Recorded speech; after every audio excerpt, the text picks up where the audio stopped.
अस्सलाम वालेकुम। K Srinivas Rao, inspector of police, PS Falaknuma.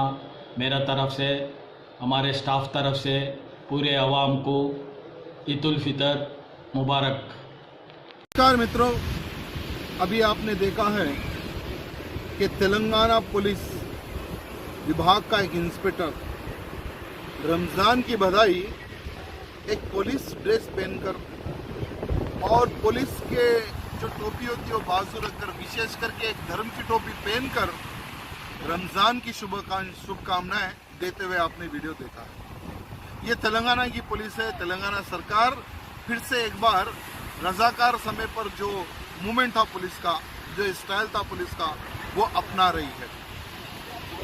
मैं हमारे पुलिस विभाग के ये लोगों को कहना चाहूँगा कि इंडियन पुलिस सर्विस रूल 1954 के तहत ड्रेस कोड का ये वायलेशन है। पुलिस अगर वायलेशन करिए तो गुड, अगर कोई दूसरा व्यक्ति अगर वायलेशन करता है तो उसके ऊपर केस ठोक देती है। दीपावली के दिन पटाखे फोड़ने का टाइम डिसाइड किया जाता है। नवरात्रि के दिन साउंड और जागरण कब तक किया जाता है उसका भी टाइम डिसाइड किया जाता है। गणेश फेस्टिवल के दिन गणेश की पूजा कितने दिन की जाती है, कितने दिन करना चाहिए, ये भी पुलिस विभाग एवं सरकार डिसाइड करती है। तेलंगाना में ये है तेलंगाना की रजाकार पुलिस जो आपने देखा है। ये सिर्फ एक इंस्पेक्टर नहीं, यहाँ का कमिश्नर, यहाँ का डीजीपी और गवर्नर खुद टोपी पहनकर रमजान की शुभकामनाएं देते हुए हमने देखा।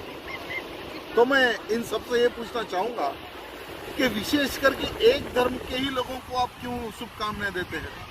दूसरे भी धर्म के लोग हैं। हिंदुओं के कई ऐसे फेस्टिवल हैं, रामनवमी आती है, हनुमान जयंती आती है, नवरात्रि आती है, गणेश फेस्टिवल आता है। कभी आपने इनको बधाई देते हुए देखा है? नहीं देखा है। क्यों? क्योंकि विशेष करके तेलंगाना में सिर्फ एक ही धर्म के लोगों का मान सम्मान और एक ही धर्म के लोगों को बधाई देने का ये एक नया फार्मूला स्टार्ट हो चुका है तेलंगाना में।